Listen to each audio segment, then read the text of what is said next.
আপনি কি কখনো চোখের পানি ফেলে আল্লাহর কাছে দোয়া করেছেন, কিন্তু মনে হয়েছে দোয়া কবুল হচ্ছে না? কখনো কি ভেবেছেন আল্লাহ সব শুনেন, তবু কেন কিছু দোয়ার উত্তর আমরা সঙ্গে সঙ্গে পাই না? আজ জানবো দোয়া কবুল না হওয়ার কয়েকটি গুরুত্বপূর্ণ কারণ। দোয়া হলো মুমিনের সবচেয়ে শক্তিশালী ইবাদত।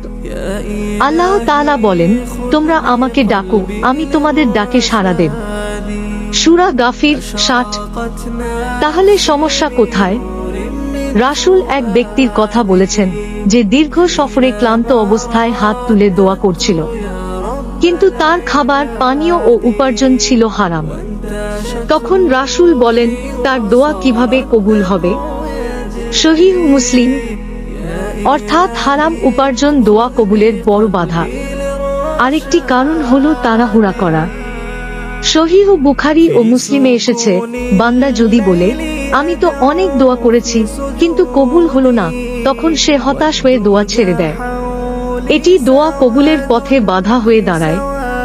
কখনো কখনো গুনাহে লিপ্ত থাকা, আত্মীয়তার সম্পর্ক নষ্ট করা এবং আল্লাহর প্রতি আন্তরিকতার অভাবও দোয়া কবুলের প্রতিবন্ধকতা সৃষ্টি করে।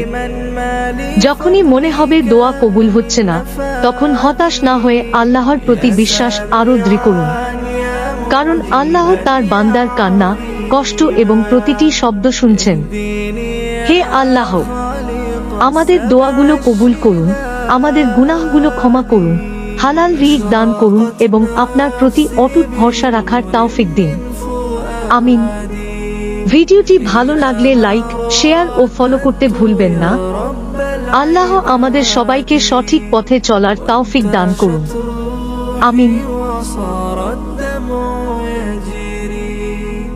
يا إلهي خذ بقلبي